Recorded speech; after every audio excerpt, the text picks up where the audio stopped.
আসসালামু আলাইকুম ওরহমতুল্লাহি ওবরাকাতুহু। সম্মানিত দর্শক শ্রোতা ভাই বোন, আজ আপনাদের সম্মুখে অত্যন্ত একটি গুরুত্বপূর্ণ বিষয় নিয়ে হাজির হয়েছি। বিষয়টি হলো সালাতুল হাজত নামাজ পড়ার সঠিক নিয়ম, অর্থাৎ আপনি কিভাবে কোন পদ্ধতিতে সালাতুল হাজত নামাজ আদায় করতে পারেন এ বিষয়ে বিস্তারিত আলোচনা করার চেষ্টা করব। ওমা তৌফিক ইল্লা বিল্লাহ। মূলত সালাতুল হাজত নামাজ কি? সালাত শব্দের অর্থ নামাজ, আর হাজত শব্দের অর্থ প্রয়োজন। পৃথিবীর এমন কোনো মানুষ নেই যার কোনো প্রয়োজন হয় না, যার কিছু দরকার হয় না। প্রতিটি মানুষেরই কিছু না কিছুর প্রয়োজন হয়, কিছু না কিছু দরকার হয়। হয়তো সে অসুস্থ আছে, অসুস্থ থেকে শেফা লাভের জন্য আল্লাহর দরবারে নামাজ আদায় করে যেই দোয়া করে প্রার্থনা করা হয়, মূলত তাকেই সলাতুল হাজত বলা হয়। অথবা আপনি বিপদগ্রস্ত হয়েছেন, আপনার বিরুদ্ধে মিথ্যে মামলা হয়েছে, অথবা আপনার সন্তান বিপদগ্রস্ত হয়েছে বা চাকরি গেছে, যে কোনো সমস্যার ক্ষেত্রে যখন কোনো মুমিন বান্দা এবং বান্দি যে কোনো মুসিবতে পড়েন অথবা যে কোনো সমস্যায় পড়েন, সেই সমস্যাকে সামনে রেখে যেই নামাজ আদায় করা হয়, মূলত সেই নামাজকেই সলাতুল হাজত অথবা প্রয়োজনের নামাজ বলা হয়ে থাকে। তো এই প্রয়োজনের নামাজ অথবা সলাতুল হাজত নামাজ পড়ার সঠিক নিয়ম এ বিষয়ের উপরে কয়েকটি প্রশ্ন রেখে আজকের আলোচনা করা হবে ইনশাআল্লাহ। প্রথম বিষয় হলো সলাতুল হাজত নামাজের নিয়ত কি। 2 নম্বর বিষয় হলো সলাতুল হাজত নামাজ কখন আপনারা আদায় করবেন। 3 নম্বর বিষয় হলো সলাতুল হাজত নামাজ কত রাকাত আদায় করতে হবে। 4 নম্বর বিষয় হলো সলাতুল হাজত নামাজে কোন কোন সূরা দিয়ে আপনি আদায় করবেন। সর্বশেষ 5 নম্বর বিষয় হলো সলাতুল হাজত নামাজ আদায় করে এমন কোনো বিশেষ দোয়া আছে কি, যেই দোয়া পাঠ করে আল্লাহর দরবারে প্রার্থনা করতে হবে। এ বিষয়ে অতি সংক্ষেপে আলোচনা করার চেষ্টা করব। ওমা তৌফিক ইল্লা বিল্লাহ। প্রথমে বিষয় হলো সলাতুল হাজত নামাজের নিয়ত, অর্থাৎ আপনি কিভাবে নিয়ত করে সলাতুল হাজত নামাজ আদায় করতে হবে। নামাজ আদায় করতে হলে নামাজের পূর্বে অবশ্যই আপনাকে পবিত্রতা অর্জন করতে হবে, উত্তম রূপে অজু করতে হবে। উত্তম রূপে অজু করার পরে পবিত্রতা অর্জন করে উত্তম পোশাক পরিধান করে আপনার যেই বিষয় রয়েছে, যে উদ্দেশ্য করে আপনি নামাজ আদায় করতে চান, চাকরির জন্য হোক, সন্তানের জন্য হোক, বিপদ থেকে মুক্তির জন্য হোক, রোগ থেকে মুক্তির জন্য হোক, যে কোনো সমস্যা থেকে আপনি মুক্তি পেতে চান, সেই বিষয়টিকে সামনে রেখে আল্লাহ তাআলার খুশির জন্য আমি সলাতুল হাজত অথবা প্রয়োজনের নামাজ আদায় করতেছি, আল্লাহু আকবার, এই বিষয়টি অন্তরে সংকল্প করতে হবে, অন্তরের ভিতরে ইচ্ছা পোষণ করতে হবে। মৌখিক উচ্চারণ নয়, আমি আবার বলতেছি, নামাজের নিয়ত মৌখিক নয়, অন্তরের বিষয়, অন্তরে ইচ্ছা পোষণ করা, সংকল্প করা। এভাবে নিয়ত করলে আপনার নামাজের নিয়ত সঠিক হয়ে যাবে। 2 নম্বর বিষয় হলো সলাতুল হাজত নামাজ কখন পড়বেন। মূলত 5 ওয়াক্ত নামাজের জন্য নির্ধারিত সময় দেওয়া হয়েছে, নির্দিষ্ট সময় করা হয়েছে। নির্দিষ্ট সময়ের মধ্যে আপনাকে প্রতিদিন 5 ওয়াক্ত সলাত আদায় করতে হবে বাধ্যতামূলক। কিন্তু সলাতুল হাজতের ক্ষেত্রে কোনো সময় বা ওয়াক্ত নির্ধারিত নেই, শুধুমাত্র হারাম অথবা মাকরুহ ওয়াক্ত রয়েছে। এই মাকরুহ অথবা হারাম সময় বাদে এই সময়টাকে আপনাকে বাদ দিয়ে ত্যাগ করে যে কোনো সময় আপনি সলাতুল হাজত নামাজ আদায় করতে পারেন।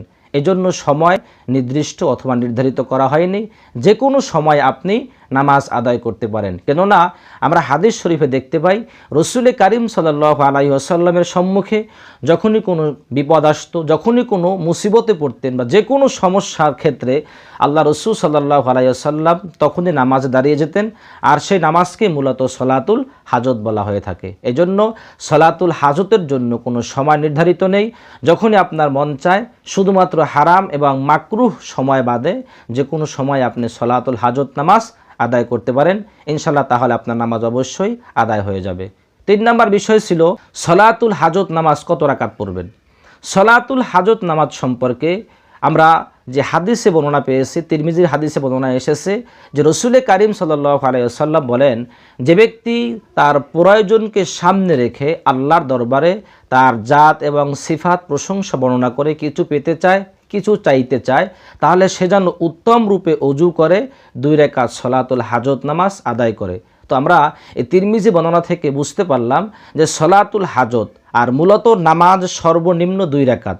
এজন্য সলাতুল হাজত যদি কেউ হাজতের জন্য প্রয়োজনের জন্য নামাজ পড়তে চায় অবশ্যই তাকে 2 রাকাত নামাজ আদায় করতে হবে। হ্যাঁ, আপনি যদি ইচ্ছা করেন যে না আমি আরও বেশি নামাজ পড়ব সেক্ষেত্রে পড়তে পারেন, তবে সর্বনিম্ন আপনাকে 2 রাকাত নামাজ আদায় করতে হবে। 4 নম্বর বিষয় হলো সলাতুল হাজত নামাজ কোন কোন সূরা দিয়ে আপনারা আদায় করবেন। মূলত নামাজ আদায় করতে হয় আল্লাহ তাআলার পবিত্র কালামুল্লাহ থেকে, যেখান থেকে আপনার ভালো তেলাওয়াত মুখস্থ আছে, যেখান থেকে আপনার কাছে সহজ এই জাতীয় আয়াত অথবা ছোট ছোট সূরা দিয়ে আপনি আদায় করতে পারেন। তবে নির্দিষ্ট কোনো সূরা অথবা নির্দিষ্ট কোনো আয়াত নেই যে এই আয়াত অথবা সূরা দিয়ে আপনাকে সলাতুল হাজত নামাজ আদায় করতে হবে। তবে আপনার কাছে যেই সূরাগুলি খুবই সহজ এবং খুব সুন্দর করে আপনি পাঠ করতে পারেন, তেলাওয়াত করতে পারেন, এ জাতীয় যে কোনো সূরা অথবা যে কোনো আয়াত দিয়ে আপনি সলাতুল হাজত নামাজ আদায় করতে পারেন, তাতে আপনার নামাজ আদায় হয়ে যাবে। নির্দিষ্ট কোনো সূরা দিয়ে আদায় করতে হবে এমনটা হাদিস দ্বারা প্রমাণিত নয়। তবে অনেকের মনে প্রশ্ন জাগতে পারে যে সলাতুল হাজত নামাজ কীভাবে আদায় করব। সাধারণত আপনারা যেরকম নফল সালাত আদায় করে থাকেন ঠিক অনুরূপভাবে যদি আপনারা এরকম এই নামাজ আদায় করে থাকেন একই নিয়মে, তাহলে অবশ্যই আপনাদের নামাজ আদায় হয়ে যাবে। শুধুমাত্র নিয়তের ক্ষেত্রে ভিন্নতা, আপনি কোন বিষয়কে সামনে রেখে নামাজ আদায় করতে চাচ্ছেন এই বিষয়টি খেয়াল করে সঠিকভাবে নামাজ আদায় করলে অবশ্যই আপনার নামাজ কবুল হয়ে যাবে।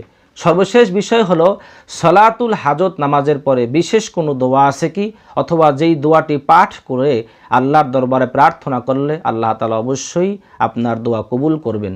তিরমিজি শরীফে বর্ণনায় এসেছে রাসূল কারীম সাল্লাল্লাহু আলাইহি ওয়াসাল্লাম বলেন, যখন কোনো বান্দা অথবা কোনো বান্দি আল্লাহর দরবারে কিছু চাইতে চায় অথবা কিছু পেতে চায়, তার হাজত তার ইচ্ছা পূরণ করতে চায়, সে যেন উত্তম রূপে ওযু করে আল্লাহর জাত সিফাত বর্ণনা করে প্রশংসা বর্ণনা করে আল্লাহর জন্য খুশির জন্য 2 রাকাত নামাজ আদায় করে তারপর যেন এই দোয়াটি পাঠ করে। যদি এই দোয়াটি পাঠ করে আল্লাহর দরবারে প্রার্থনা করা হয় আল্লাহ তাআলা অবশ্যই তার দোয়া তার প্রার্থনা কবুল করে থাকেন। সেই দোয়াটি হলো লা ইলাহা ইল্লাল্লাহুল হালিমুল কারীম সুবহানাল্লাহি রাব্বিল আরশিল আযীম আলহামদুলিল্লাহি রাব্বিল আলামিন আসআলুকা মুজিবাতি রাহমাতিক ওয়া আযাইমা মাগফিরাতিক অল গনিমাতা মিন কুল্লি বিররিন ওয়াস সালামাতা মিন কুল্লি ইসমিন লা তাদআলি যাম্মান ইল্লা গফারতাহু ওয়ালা হাম্মান ইল্লা ফাররাজতাহু ওয়ালা হাজাতান হিয়া লাকা রিদ্দান ইল্লা কদাইতাহা ইয়া আরহামার রাহিমিন। রাসূল কারীম সাল্লাল্লাহু আলাইহি ওয়াসাল্লাম বলেন, যদি কোনো মুমিন বান্দা এবং বান্দি সলাতুল হাজত নামাজ আদায় করে এই দোয়াটি পাঠ করে অথবা বিশেষ কোনো দোয়া দুরুদ পাঠ করে আল্লাহর দরবারে প্রার্থনা করা হয়, আল্লাহ তাআলা অবশ্যই ওই বান্দা বান্দির হাজতকে, তার আশাকে, তার ইচ্ছাকে পূরণ করে এবং তার দোয়া কবুল করে নেন। আসসালামু আলাইকুম ওয়া রাহমাতুল্লাহি ওয়া বারাকাতুহু।